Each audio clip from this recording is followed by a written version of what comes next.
El país está expectante de las decisiones que en su momento tendrá que tomar después de las audiencias la Corte Constitucional, frente a un sinnúmero de demandas de inconstitucionalidad de las leyes que la Asamblea Nacional aprobó.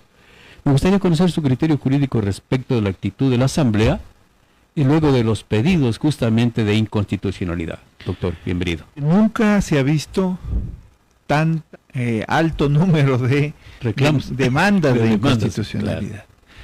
Yo creo que es importante aclararle a la ciudadanía que hay dos grandes ámbitos de inconstitucionalidades, que es importante, no es difícil entender. Distinguirlas, claro.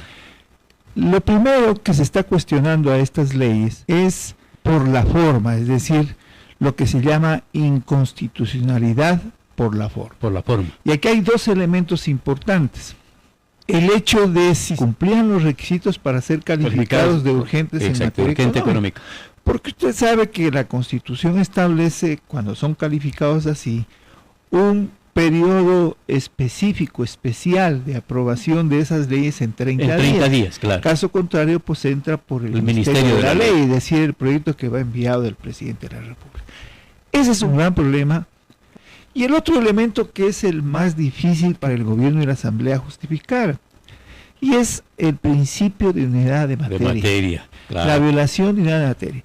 La Corte Constitucional, en su jurisprudencia y adicionalmente en lo que le obliga a la ley, porque hay la Ley de Garantías Jurisdiccionales y Control Constitucional, ahí dice que para efectos del control de la unidad de materia, debe inclusive observarse el título. Claro. Es decir, desde el título. Y resulta que a todas las leyes les cambiaron hasta del nombre del título, incluida la que se aprobó antier. Le cambian el título para abarcar más ámbitos. Claro, claro. Que no pueden hacerlo porque se entiende que ese ámbito más amplio es para meter cosas que no son económicas de carácter urgente. Sale de la unidad de materia. Eso es lo más difícil de justificar. En el caso, por ejemplo, de la ley que le cambiaron el nombre y se llama Ley de Integridad Pública. Ese proyecto exclusivamente contemplaba dos reformas. La reforma a la Ley Orgánica del Sistema Nacional de Contratación Pública y reformas a la Ley Orgánica del Servicio Público. En lo que tiene que ver con las reformas a la Ley de Contratación Pública, muy bien planteado el proyecto. Y en cuanto a los CEP, solamente establecía que las evaluaciones ya no deben ser anuales, sino simplemente semestrales. Eso decía el proyecto. Ahora, le meten, sí, 20 reformas a cuerpos normativos, pero por sentido común. O sea, búsquense unas disposiciones que medio se relacionen con el tema. Le agravan las penas a los menores. Claro, exacto. Le definen el procedimiento para evaluar si las cooperativas tienen que convertirse, transformarse o no a bancos, claro. Y para remate, le meten una remisión tributaria. Entonces, ¿qué debe hacer la Corte Constitucional? Si vamos por la forma, todavía no hemos topado el fondo. Por la forma, la Corte Constitucional está obligada a rechazar, a declarar inconstitucionales por la forma las 3 leyes que actualmente se están tratando en la Corte Constitucional. De unas más de veintena de demandas que tiene, creo que cada una. Claro. Agréguele a usted que los abogados de la Presidencia de la República y los abogados de la Asamblea Nacional ni siquiera tienen argumentos elementales como para poder justificar la urgencia en materia económica de los proyectos, que por ejemplo, en la ley de que le cambiaron el nombre, es una barbaridad, de Solidaridad Nacional, sí hay unidad de materia en el proyecto inicial. ¿Por qué? Porque el tema de la economía criminal es un problema económico grave. Y entonces, si usted va a combatir a la economía criminal, va a meter reformas al Código Penal y están justificadas, porque el objeto de la ley es el combate a la economía criminal. Eso que yo le estoy diciendo aquí, no lo dijeron. No lo dijeron ellos, claro. No lo pueden argumentar. Cuando un juez les dice, a ver, bueno, ¿y en qué impacta el tema económico? Se dan las vueltas y no responden una cuestión elemental. Es que hay una cosa que se nota en las exposiciones justamente, es de que parece que los proyectos no fueron elaborados por ellos. Les dieron elaborando y no recibieron bien la lección. Bueno, por eso no pueden exponer. No pueden porque exponer, cuando usted hace algo no lo pueden, defiende porque sabe cómo lo hace. No pueden defenderse. Claro. Los apabullaron. La gente que ha presentado las demandas los apabullaron.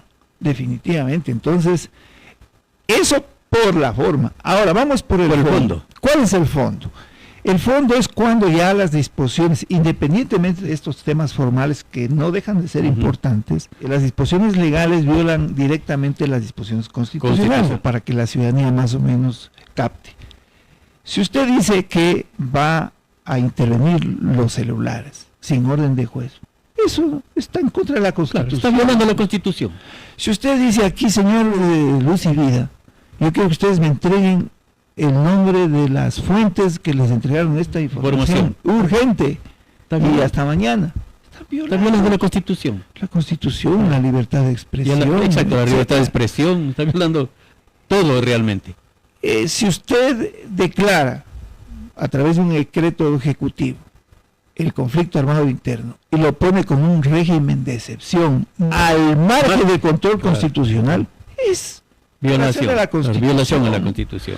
Claro. Lo que ha hecho la Asamblea Nacional es perder el tiempo, perder una importante oportunidad de, teniendo una mayoría, hacer las cosas bien. Por ejemplo, la de la economía criminal, la que inicialmente se envió, esa tenía que ser ajustada, mejorada, quitarle esas cosas que no tenían sentido, del indulto anticipado, de no sé qué y de no sé cuánto, que ahí habían disposiciones valiosas para combatir la criminalidad. Aquí pero no lo quisieron hacer. Aquí lo habíamos respaldado, porque claro, nuestra fuerza pública necesita estar por lo menos en similares condiciones que el crimen organizado transnacional.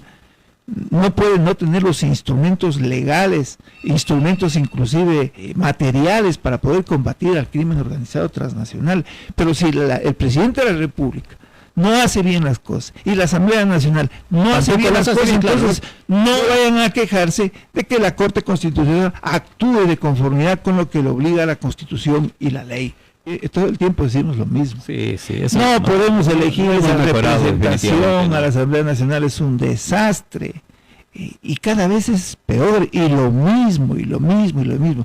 Tenemos una asamblea, disculpe, no me gusta a mí denigrar a las personas, pero esa es una asamblea de incompetencia, definitivamente. Yo creo que es la más inútil que hemos tenido. Usted tiene una asamblea de ciegos, donde por ahí hay un tuerto, que es el rey. Que se cree el rey, claro, que se cree el rey. Es el rey.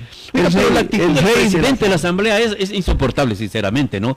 Porque no sabe conducir las cosas, ni tampoco, oiga, su bancada, que a la final la que va tomando decisiones le dice, no, estamos haciendo malas cosas. Oiga, y se pone a desfilar con el presidente de la República para reclamar ante la Corte Constitucional, cuando se entiende que una democracia debe, por lo menos en las formas, debe guardarse, lo que usted dice, la necesidad de la independencia de poderes del Estado. Claro. Figúrese que allí más bien justamente él da muestras de que la Asamblea está entregada a otra función del Estado. No hace respetar a la función. Aquí en el país lo que no tenemos es precisamente organizaciones políticas que tengan definida su ideología, que tengan un plan de trabajo, lo que yo siempre digo aquí, que tengan una escuela de formación política, de tal manera que claramente podemos identificar qué es lo que proponen, quiénes son. El problema es que aquí hay movimientos de alquiler. Hay personas que en una elección se candidatizan por la Revolución Ciudadana y luego terminan en las filas de ADN. Mire, hay varias personas del régimen, tanto asambleístas como no asambleístas, que fueron personas de confianza de la Revolución Ciudadana. Supongamos que la Revolución Ciudadana es de izquierda, supongamos, aunque muchos dicen que no es de izquierda, supongamos que es de izquierda. Y supongamos que ADN es de derecha, Son los mismos operadores. Mire a nivel de los asesores, por ejemplo Jarrín, el propio Correa lo ha dicho, Jarrín fue hombre de confianza de Correa, fue el abogado del caso Sobornos, y ahora es un asesor de Bruno Noboa, tras nuevamente volverle a meter la mano negra a la justicia. son los mismos operadores. Hay asambleístas que se han pasado de la Revolución Ciudadana a ADN. Claro, y están votando con ellos. Entonces, existe una ideología del presidente, sin duda, pero nadie la conoce exactamente, precisamente porque son estilos autoritarios claro, diferentes, con los mismos operadores. ADN, me disculpan, yo voté por Novoa y no me arrepiento, y a mí me gusta decir las cosas como son, porque peor creo que le hubiera ido al país con Luisa González. Ya la ve usted reivindicando ahí el régimen de Maduro, que es una vergüenza para el país, no puede ser. Pero tampoco voy a justificar el atropello que quiere hacer Novoa al sistema institucional del Estado. Claro. No le gustan los fallos de la Corte. Entonces ahora sí me voy a las calles contra la Corte Constitucional y voy a poner una pregunta en donde digo que no los voy a controlar por los fallos, pero sin embargo debajito digo que cuando se arroguen funciones. Claro, y a través de qué se pueden arrogar funciones de la Corte Constitucional, de los fallos. Claro. ¿Acaso que ellos toman decisiones administrativas? Si no somos tontos, señor presidente Novoa. Pero en cambio la gente no entiende eso. La gente tiene que entender. A ver, una cosa es que nos opongamos a los eternos defensores del crimen organizado transnacional, y otra cosa es que no se respete los canales democráticos y constitucionales para armar un marco jurídico que verdaderamente pueda enfrentarse al crimen organizado transnacional. El tema que el presidente tiene malos asesores jurídicos o lo hacen intencionalmente. La coyuntura. Claro, porque no creo que no sean personas que sean expertas en esos temas para enviar los proyectos de ley para saber lo que iba a pasar en un futuro. Entonces, ¿lo hacen intencionadamente o son personas que desconocen de esos procesos jurídicos? Bueno, yo creo que las dos cosas, tampoco son brillantísimos, pero la intención saben a dónde van, definitivamente. Estas personalidades como Correa, el mismo Novoa, ojalá no se me resienta, el doctor Castillo, aquí en Loja, son gente que no escucha a nadie. Claro. Ellos tienen una idea clara en la mente, ¿sí? Y utilizan a sus equipos asesores para que le armen lo que él está diciendo, lo que él está pensando, lo que el caudillo está pensando, lo que sube por encima de la ley y de la Constitución. No les importa nada. Tiene una visión totalitaria, autoritaria de la actividad política, y eso no está bien. Ya estamos cansados y no queremos caer tanto fracaso realmente de un autoritarismo fracaso en otro autoritarismo. Ahí estaba ayer quejándose Rafael Correa en un medio de comunicación, que ya no le va a alcanzar la vida, dice, para ver a su país por la vía del desarrollo. Pero si tuvo las mejores condiciones económicas y sociales y las desperdició, porque se fue precisamente por donde no debía, la vía totalitaria, y se rodeó de una gavilla de delincuentes que se dedicaron a asaltar cuando fueron gobierno. La pregunta del presidente, no se quejen. El presidente Novoa está por esta misma línea del totalitarismo, porque también ya está salpicado su gobierno de algunos casos de corrupción.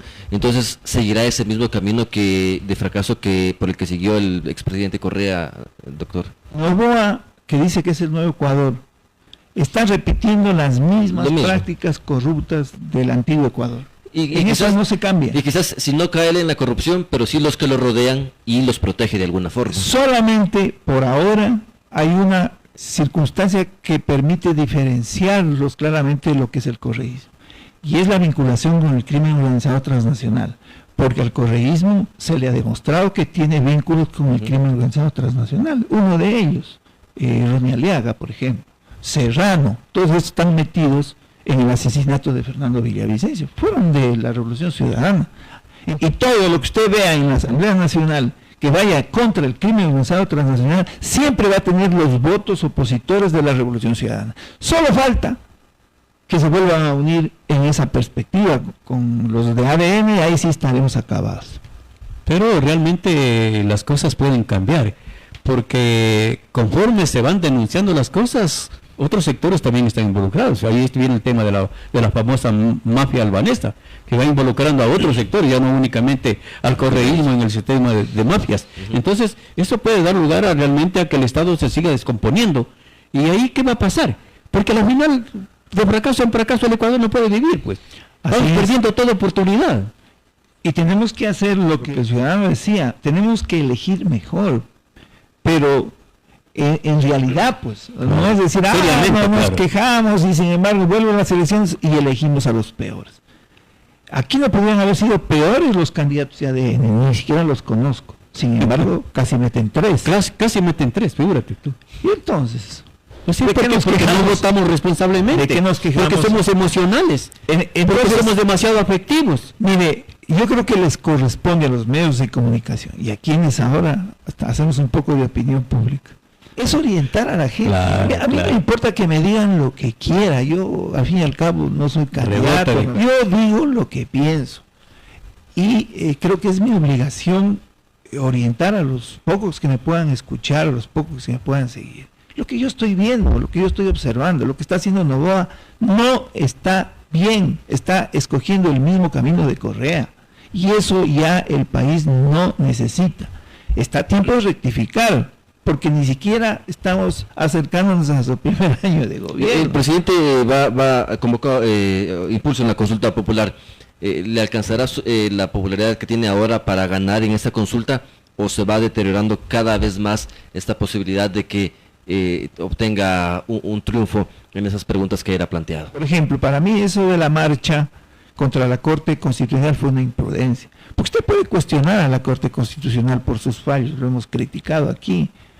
Usted puede inclusive plantear un control político por último, pero no como lo está planteando, sino lo que se llama las causales agravadas, por ejemplo, casos como en el presidente de la República. Usted tiene que enjuiciarlo por peculado, enriquecimiento ilícito, concusión. Hasta ahí. Esas son causales agravadas que usted podría poner en el control político, pero no pues por las decisiones de los fallos. Claro, muchos dicen, ¿y por qué la Corte Constitucional es el único que hace lo que le da la gana? Ya, estamos de acuerdo.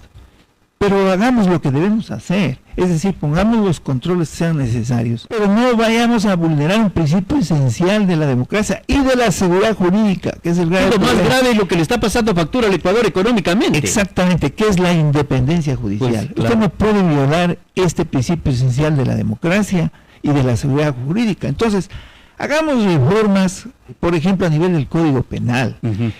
Claro que también la Corte, inclusive respecto del prevaricato, tiene por ahí una resolución donde intenta blindarse.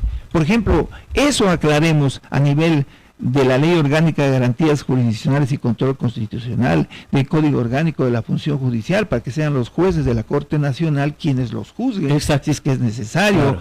Y a nivel de crear un tribunal y luego ir a un pleno de la Corte Constitucional. Lo que sea, claro, para mejorar. Pero lo que haya dos instancias, por ejemplo. Lo que no es posible en una democracia es que la Asamblea Nacional y el Ejecutivo invada los espacios de la función judicial.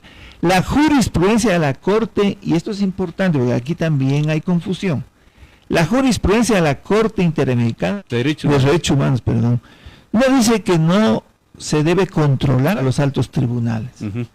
Se dice que no se los debe controlar políticamente por sus fallos. Exacto, por sus fallos. Es diferente, completamente diferente. Entonces diseñemos, debatamos, discutamos un esquema de control a la Corte Constitucional, pero no a nivel de ponerlo a control político por sus fallos. Ese es el grave problema. Quiero agradecer esta mañana la presencia del doctor Gustavo Ortiz Hidalgo, con quien hemos hecho información en Noti Radio en su primera emisión. Gracias, doctor. Un saludo, buenos días a usted. Gracias a ustedes.